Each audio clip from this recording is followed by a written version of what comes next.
حاضرین محفل، داعش پہ تشریف فرما بنگال اور اردو کی اہم شخصیات، عقیدت سے سلام پیش کرتا ہوں۔ اس سے پہلے کہ میں اپنی گفتگو کا آغاز کروں، میں یہ کوشش کروں گا، مجھے معلوم ہے کہ جو کچھ میں کہہ رہا ہوں وہ آپ سمجھ رہے ہیں اور سمجھیں گے۔ اس کی وجہ یہ ہے کہ نہ تو اردو آپ کے لیے اجنبی ہے، نہ بنگلہ ہمارے لیے اجنبی ہے۔ بہت ممکن ہے کہ بنگلہ ہم نہ بول پائیں لیکن سمجھ تو ضرور لیں گے، اور شاید آپ میں سے بہت سے لوگ ایسے ہوں گے جو شاید اردو نہ بول پائیں لیکن اردو، یہی میں جاننا چاہ رہا تھا، سب سمجھ۔ ہاں، یہ اور بات ہے کہ میں اپنی گفتگو کو بہت ہی علمی، بہت ہی اکیڈمک پوائنٹ آف ویو سے نہیں پیش کروں گا، حالانکہ مقالہ ویسے ہی لکھا ہے، یہ شکیل صاحب کے حوالے کروں گا تاکہ چھپ جائے تو اردو فیٹرنیٹی اس کو دیکھے سیریس لٹریچر میں۔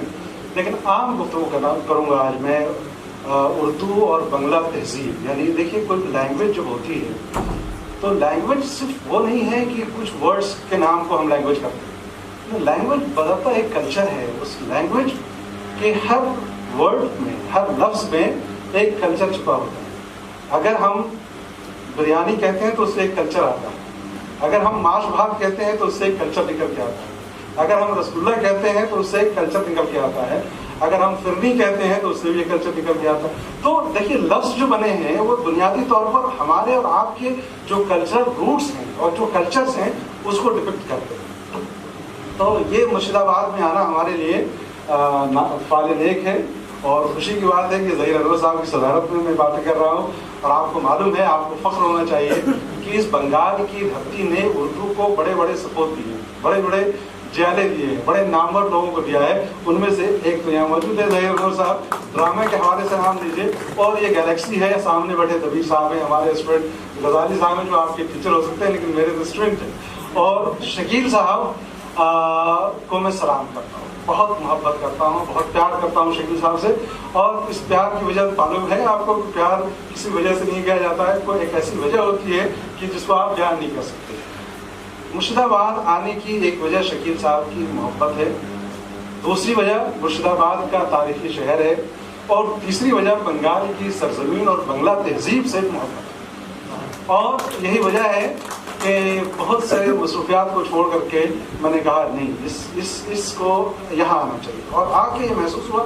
اب یہ لطف سے بات ہو رہی تھی، یہ بھی ہمارے اسٹوڈنٹ کی کیٹیگری میں ہے، اگرچہ ڈائریکٹ نہیں پڑھایا، کلاس روم ٹیچنگ تو نہیں کی ہے، لیکن یہ احساس ہوا کہ ایسی جگہوں پہ ضرور اس طرح کی محفلوں کا انعقاد ہونا چاہیے۔ اس سے بڑا فائدہ یہ ہوتا ہے، اپنی بات نہیں کہہ رہا ہوں، ان لوگوں کے لیے کہہ رہا ہوں، بڑی بات یہ ہوتی ہے کہ جو ہمارے نئی نسل کے بچے ہیں، طلبہ ہیں، طلبہ سمجھتے ہیں، اسٹوڈنٹس ہیں، میں آج کچھ ورڈس آپ کو سکھاؤں گا، جو طالب علم ہیں یعنی جو اسٹوڈنٹس ہیں ان کو انکریجمنٹ ملتی ہے، وہ خوش ہوتے ہیں کہ کم از کم ان لوگوں سے ملنے کا موقع ملتا ہے۔ ہمارے ٹیچر بھی جب کسی بڑے لوگوں کو بلاتے تھے تو بڑا اچھا لگتا تھا۔ خیر، میں پیپر تو اپنے سامنے رکھوں گا، باتیں آپ سے کرنا چاہوں گا، اور بات وہاں سے شروع کروں گا کہ دیکھیے بنگلہ اور اردو بڑا گہرا رشتہ ہے، اور یہ عجیب باتیں ہیں، کبھی ہم لوگوں نے غور نہیں کیا لیکن غور آج کرنا چاہیے۔ بنگلہ جو زبان ہے وہ ماڈرن انڈین لینگویجز میں اس کا شمار ہوتا ہے، اردو جو زبان ہے اس کا بھی شمار ماڈرن انڈین لینگویجز میں ہوتا ہے، ٹھیک ہے؟ یعنی یہ زبانیں جو ہندوستان کی جو سنسکرت سے نکل کر کے انڈو ایرین فیملی سے نکلتے ہوئے جب یہاں تک پہنچی ہیں، تو یہ دو ماڈرن انڈین لینگویجز کی آج میں بات کروں گا، ایک بنگلہ کے بارے میں، ایک اردو کے بارے میں۔ دونوں کی بڑی عجیب عجیب خصوصیات ہیں۔ کسی بھی لینگویج کے بارے میں کسی لنگوسٹ کو پڑھ لیجئے، وہ یہ کہتا ہے کہ زبان یعنی لینگویج کے لیے ایک خاص خطہ ہونا چاہیے، خاص علاقہ ہونا چاہیے، اسی علاقے کی وہ زبان ہوتی ہے۔ اور کیوں خاص وہ ایک ایریا ہوتا ہے؟ اس لیے کہ اسی ایریا کی دھرتی سے نکلے ہوئے کلچرل روٹس کو ہمارے ورڈ ڈپکٹ کرتے ہیں، جیسا کہ ابھی ماش بھات کہا، بریانی کہا، یہ دو لفظ، لیکن آگے میں اور کچھ لفظ آپ کو بتاؤں گا۔ اردو کے لیے عجیب بات ہے، اردو کی کون سی دھرتی ہے؟ بھائی کہتے ہیں اردو جو ہے دلی اور اس کے آس پاس پیدا ہوئی، اور بنگلہ اسی بنگال کی دھرتی میں پیدا ہوئی، لیکن کیسا رشتہ ہے، اس رشتے کو آج ہم ذرا سمجھنے کی کوشش کریں۔ دونوں ماڈرن انڈین لینگویجز ہیں۔ آج بہت سے بچے پریشان ہیں جو زبان پڑھنے والے ہیں، آپ سنیے، آپ چونکہ لٹریچر کے آدمی ہیں، کہ یونیسکو اور کئی سروے رپورٹ آئی کہ زبانیں دنیا کی مر رہی ہیں مر رہی ہیں مر رہی ہیں. ٹھیک ہے, مر جائیں گے بہت ساری زبانیں. بنگلہ کے بارے میں ایک بات آپ کو بتاؤ, شاید آپ میں سے کوئی جانتا نہیں ہو. ایک لنگوسٹ نے, میں ابھی یورپ کے کسی پروگرام میں تھا, وہاں باتیں ہو رہی تھی, تو وہاں یہ ہوگا کہ دنیا کی اگر ساری زبانیں آہستہ آہستہ مرنے لگیں گی, مان لیجیے جیسے انگلش کا بہت رواج ہو گیا, تو سب سے آخر میں کون سی زبان مرے گی؟ بولے بنگلہ مرے گی. سب سے آخر میں اگر کوئی زبان مرے گی تو وہ بنگلہ مرے گی. اس کی وجہ کیا بتایا اس نے یہ بتایا کہ بنگلہ یعنی بنگال کے لوگوں کی جو فطرت ہے اور اپنی زبان اور اپنی کلچر کے تئیں جو بنگلہ کے لوگوں کو محبت ہے کہ بنگال کا رہنے والا آدمی چاہے اسپین میں رہ رہا ہو, جرمنی میں رہ رہا ہو, اپنے بچوں کے ساتھ وہ کس میں بات کرے گا؟ جرمن میں بات کرے گا کہ بنگلہ میں بات کرے گا؟ بنگلہ میں بات کرے گا. دنیا کے کسی حصے میں آپ چلے جائیے, کسی بنگالی کو دیکھیے, بہت سے لوگوں سے میں ملتا ہوں, پوری دنیا میں لوگوں سے ملتا ہوں, وہ اپنے بچوں سے وہ بنگلہ ہی زبان میں بات کریں گے. اور تقریباً اس سے آدھی کیفیت یہی اردو کی ہے کہ اردو کے لوگ چاہے لندن میں رہے ہوں, جاپان میں رہے ہوں, وہ بھی کوشش کرتے ہیں کہ اردو زبان میں بات کریں, لیکن بنگلہ سب سے بعد میں رہے گی. اور مجھے معلوم ہے کوئی زبان نہیں مرے گی. جس زبان کا کلچر اتنا مضبوط ہو وہ زبان مر کیسے سکتی ہے؟ جب تک آپ کا کلچر نہیں مرے گا اس وقت تک آپ کی زبان مر ہی نہیں سکتی. اور جب تک آپ اپنی تہذیب سے محبت کریں گے, اپنی کلچر سے محبت کریں گے, اس وقت تک آپ کی زبان زندہ رہے گی. تو ہم اردو والے اپنے کلچر سے محبت کرتے ہیں. اور اردو کا کلچر کون سا ہے؟ کسی کوئی اپنی دھرتی نہیں ہے. یعنی آپ دلی کے آس پاس سے یہ زبان نکلتی ہے اور پورے پائن انڈیا میں پھیل جاتی ہے, غیر منقسم ہندوستان میں, انڈیوائڈیڈ انڈیا میں. غیر منقسم کا مطلب ہوا انڈیوائڈیڈ. کچھ ورڈ لے کے جائیے, آج سمجھیے گا کہ کچھ آپ کو میں تحفہ دے رہا ہوں, ٹھیک ہے, گفٹ دے رہا ہوں. اور کون سا گفٹ دے رہا ہوں؟ لفظوں کا تحفہ دے رہا ہوں. ابھی محمد علی صاحب نے بہت اچھی بات کی اور شکیل صاحب نے بات کی کہ بھائی محبت اگر کرنی ہے تو دنیا کی سب سے میٹھی زبان تو بانگلہ ہے, بانگلہ بھی سیکھنا پڑے گا اگر محبت کرنی پڑے گی. لیکن ایک بات اور میں آپ سے کہوں کہ آپ اردو کو صرف محبت کی زبان کیوں کہتے ہیں؟ انقلاب زندہ باد, انقلاب زندہ باد. یہ محبت ہے, یہ احتجاج ہے, یہ ایجیٹیشن ہے, یہ آپ کا آکروش ہے. یعنی اس زبان نے محبت کرنا بھی اگر سکھایا ہے تو اپنا حق لینا بھی سکھایا ہے. تو اردو سے محبت کی زبان نہیں ہے, پوری انسانیت کی زبان ہے. اب رہی بات کہ بھائی بنگلہ اور اردو میں رشتہ کیا ہے, میں رشتے بتاؤں گا آپ کو, کچھ مثالیں سناؤں گا, شاید آپ کو اچھا لگے. لیکن اس سے پہلے ایک بات بتاؤں, شکیل صاحب کچھ اردو کے طالب علم بیٹھے ہیں, کچھ اساتذہ بیٹھے ہیں.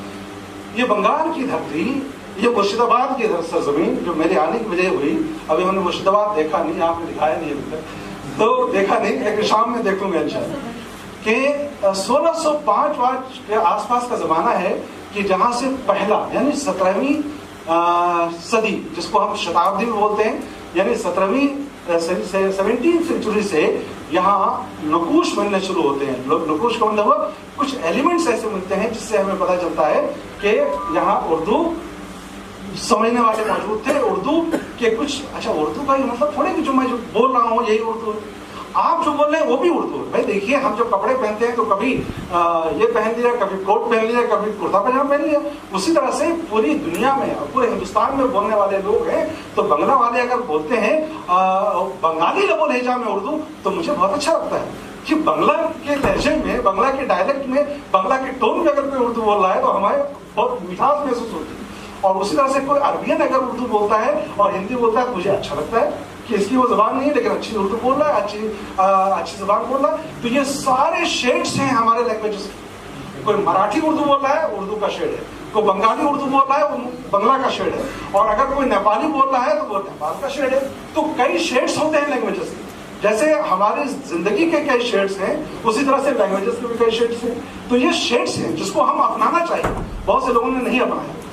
لیکن اس بنگال میں دیکھیے عجیب عجیب بات ہے ظہیر انور صاحب, مجھے تو غور کرنا چاہیے ریسرچر کو خاص طور پر, کہ کہتے ہیں کہ زبان جہاں ہوتی ہے نا, لینگویج جہاں سے بنتی ہے, وہاں کے روٹس تو کچھ آئیں گے نا, آئیں گے یا نہیں آئیں گے؟ بالکل آئیں گے. آپ دیکھیے کہ دلی سے بولی کی شکل میں نکلنے والی زبان کہاں پہنچتی ہے؟ تغلقی فرمان کے تحت کہاں پہنچتی ہے؟